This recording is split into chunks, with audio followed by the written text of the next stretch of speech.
এক বিশেষ চাহিদা সম্পন্ন ব্যক্তিকে মারধরের অভিযোগ উঠল স্থানীয় এক ব্যবসায়ীর বিরুদ্ধে। ঘটনার আর খবর শুনে ক্ষোভে ফেটে পড়েন স্থানীয়রা। খবর পেয়ে ছুটে আসে হলদিবাড়ি থানার পুলিশ। সুযোগ বুঝে পালিয়ে যায় ওই ব্যবসায়ী। শনিবার সকালে ঘটনাটি ঘটে হলদিবাড়ি বাজার এলাকায়। জানা যায় এদের বিশেষ চাহিদা সম্পন্ন এক ব্যক্তি এই ব্যবসায়ীর কাছ থেকে মাছ বিক্রির টাকা চাইতে গেলে ওই ব্যবসায়ী তাকে বেধড় মারধর করে। এরপরে ক্ষোভে ফেটে পড়ে স্থানীয় ব্যবসায়ী সহ স্থানীয় মানুষজন। খবর দেওয়া হয় হলদিবাড়ি থানায়। খবর পেয়ে হলদিবাড়ি থানার পুলিশ গিয়ে ওই ব্যক্তিকে উদ্ধার করে হলদিবাড়ি গ্রামীণ হাসপাতালে পাঠায়। অন্যদিকে সুযোগ বুঝে পালিয়ে যায় ওই ব্যবসায়ী। হলদিবাড়ি থেকে সরাসরি আপনারা দেখছেন দ্য বেঙ্গল টাইমের পর্দায়।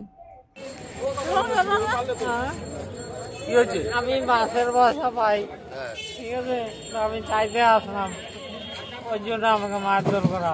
কে মারলো? ওই যে মালের দোকান, ওই সাথে গিয়ে ফুটঘাট মনে করে আমার দোকানের পাশে ছিল না যে আমার বাড়িটা কালো ঘুষের বাড়ির সামনে। আপনার নাম কি? ওর বাবার নামটা তো বলতে পারবো। তোমার নাম কি? আমার নাম ব্যানার্জি। হ্যাঁ, ব্যানার্জি।